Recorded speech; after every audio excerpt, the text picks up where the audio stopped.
Hey guys, welcome to my next Warhammer 3 campaign. This one is with Alethanar, but this one is going to be different to probably any other Alethanar campaign you've seen.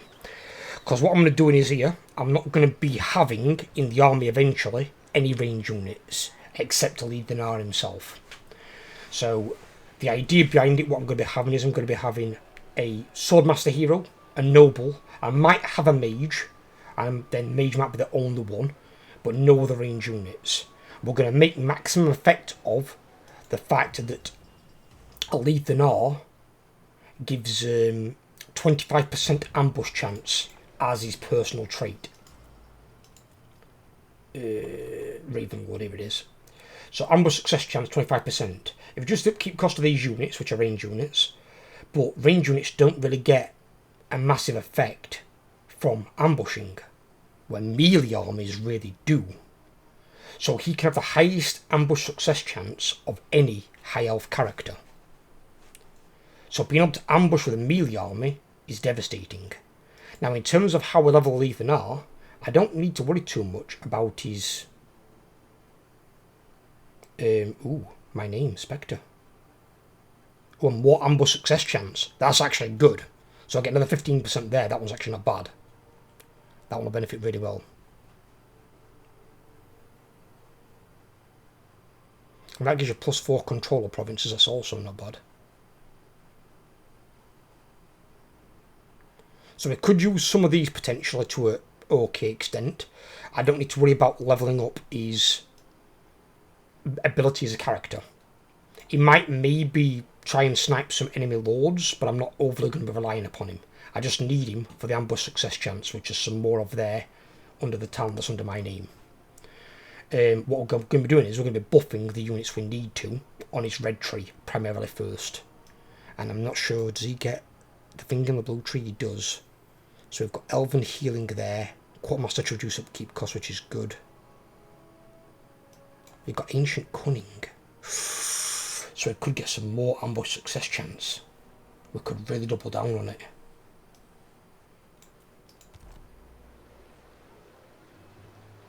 And he can do the same thing as... he can ambush people in his normal attack stance, same as Beastmen. And same as Skaven. So it makes him exceptionally dangerous. And that's -15% success chance, but if you have Spectre, that eliminates that negative. And then you've still got his positive from him, and then you can get the Ancient Cunning on the end. Ooh, we could have some dirty ambushes. I am ready. It is well. Enemy failed to spot your ambush. Time for battle. A reminder of crossing Alethanar. Attend. Shadow Warriors. When do we unlock this one? Level 10. So we could use that. Enemy leadership -4 local regions, not bad either. We don't need that one at all. That's when fighting against Dark Elves, which there are a lot of in the area. So weapon strength when fighting against Dark Elves could be quite handy. Post-battle loot's always good. Sacking and looting, I might not be sacking and looting so much as occupying. That one we definitely want first though. And I don't need this one because again we're not having melee armies. Even on the other lords that we recruit, we're not taking them. I'm building all melee armies. Let's get the campaign movement range. It's always a good place to start. What's she got for her trait?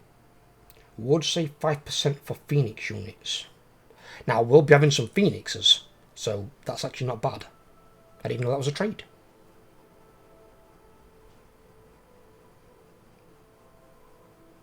Yeah, let's get your magic. She's Shadow, isn't she? She's got a bit of shades. Ooh, I like Shadow. Shadow's good. Decent one on magic. When Loic dances, so shall I. Do we lose anything? No. Your king calls. It's war. We shall occupy.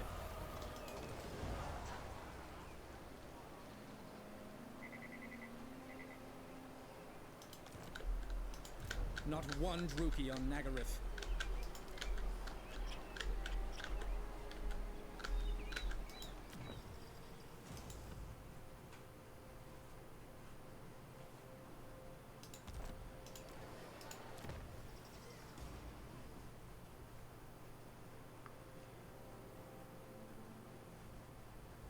And see, he's got these things as well. Affects allies in range. So if I keep him in the middle of the army, he affects them with that, which is also insanely good. So they get 20% missile resistance. So we're going to take less damage on the way in. That's cool. Because didn't she just get something similar? Yeah, she got one shorter range. His is 55 meters, hers is 35. And his is 20%, hers is 10.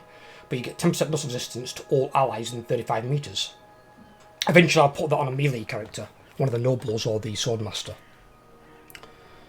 But that in combat again, so then if I come up against like dark elf armies, we're just passively taking less damage. Or any ranged army for that matter. Although there are some melee armies in the area, because you do get Valkyrie who can get rolled in. Revenge.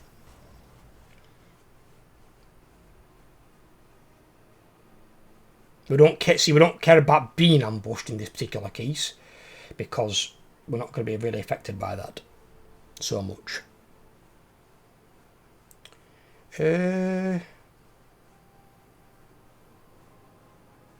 We'll go with that one, max that out, we'll put one into this, and then we'll work our way. In fact, actually, know what we're doing. No, we'll put one in that. Or leadership effect first, get that. We will work along the blue tree first, because I want to get this ancient cunning, because I've got a nasty little thing I can now put together and work, which will be really nasty. I might have to devote a bit more to the blue tree than I would normally, because I want elven healing and I want quartermaster. I don't need lightning strike because I'll be ambushing, is the idea. And as I said, his tree is kind of relevant, because you can give him things like infiltration, so he's got stalk.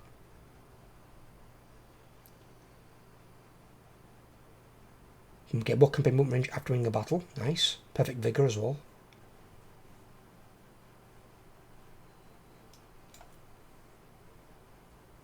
Yeah, he doesn't need his tree here so much. The only things I'm bothered about getting him there, really, is melee defense, in case a melee character jumps on him like Malekith. Speed, so we can try and get away. I don't really need him for much. All I need him for is his red tree, and then this. Primarily that. So I just need him to stay the hell alive. And then maybe get in range with his magical item. Get in range of the people. He's in this is more of a support character. It's like I used in the previous campaign where I used Heinrich Kemmler. You don't need him in combat or anything like that. He's an archer. It's not Tyrion or Eltharion. He's not a badass in combat. There is only vengeance.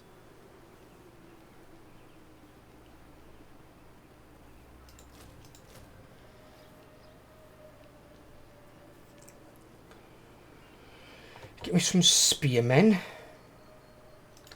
Why can't we recruit rangers yet? How do I get rangers? How do I get rangers? Rangers from this building.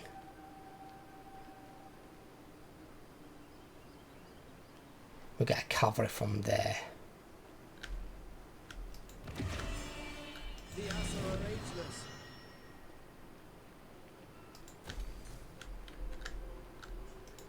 Shadowlands.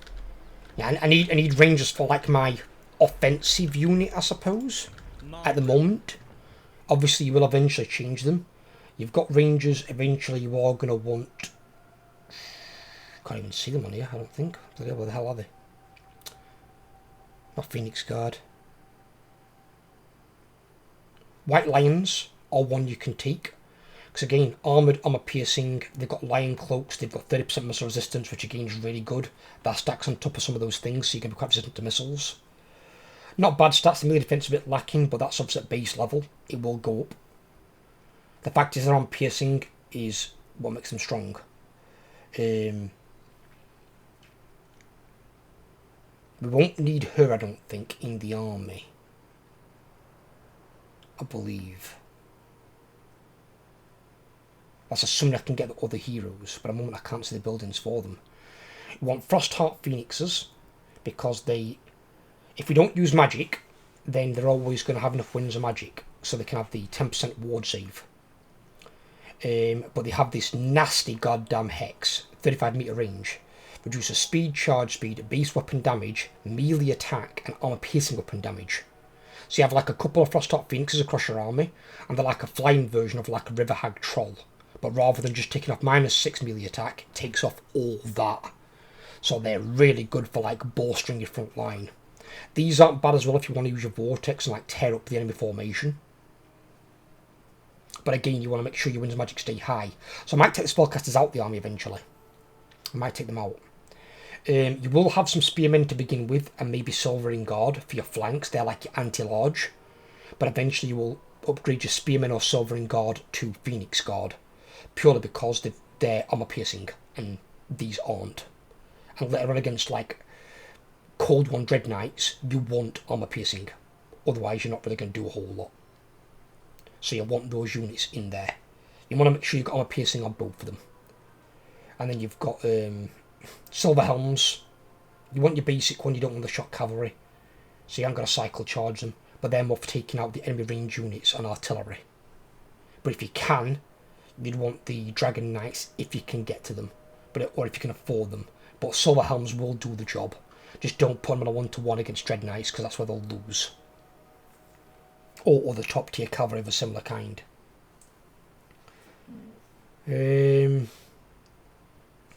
But normally I would say Swordmasters will be an option on there. Or if not, you can mix and match. You can have some White Lions and some Swordmasters. But Swordmasters can work all the way through the late game. You don't have to take Swordmasters.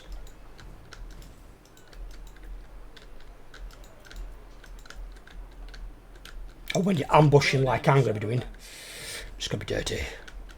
It's going to be very, very dirty.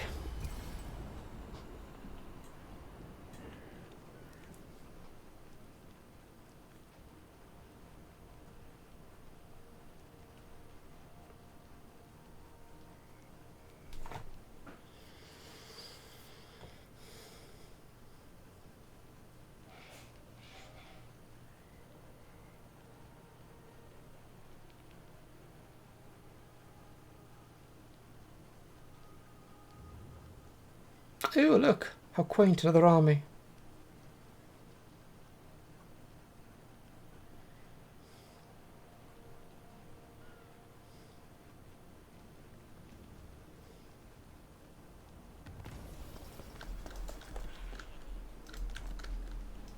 When Loic dances, so shall I.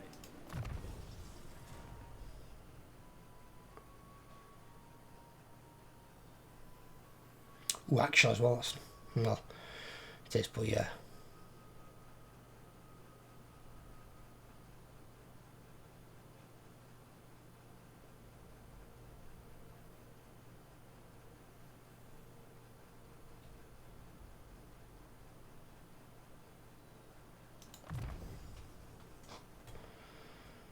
Yeah. Time being, I'm just keeping her in there. Time being.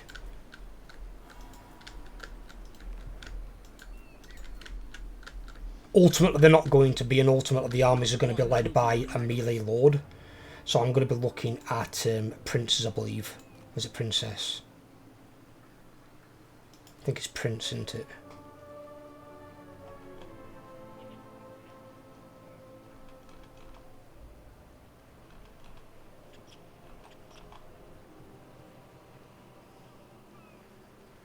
Ooh.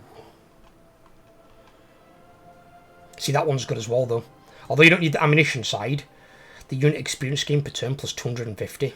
Really good for ranking up your troops. And because High Elves got decent troops, it's not like in the previous campaign with the zombies where they're expendable. You're not going to be losing a lot of units, or at least you could be trying not to. then he gets perfect vigor and 20% physical. Obviously that just benefits him rather than the army, but makes him quite a badass. Because physical resistance means most units aren't going to bother him, and then with perfect vigor he's not going to tire throughout the battle. And then once you get him on a dragon, it's going to be a bit of a menace. There's prey. No! There is only vengeance.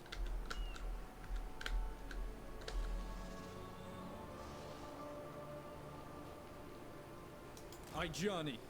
We can underway, can't we, as well? Yeah, we can use that thing. To the woods. Ambush. 100% chance, holy shit. Very well.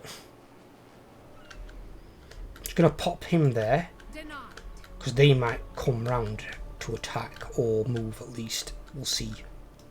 Burden of the And we can still recover a little bit in our territory.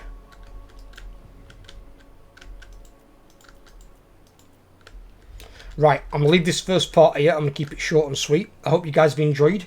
If you have, leave a like. If you're new around here, please subscribe. And I'll catch you guys all in the next video. Take care, everyone, and have a great day.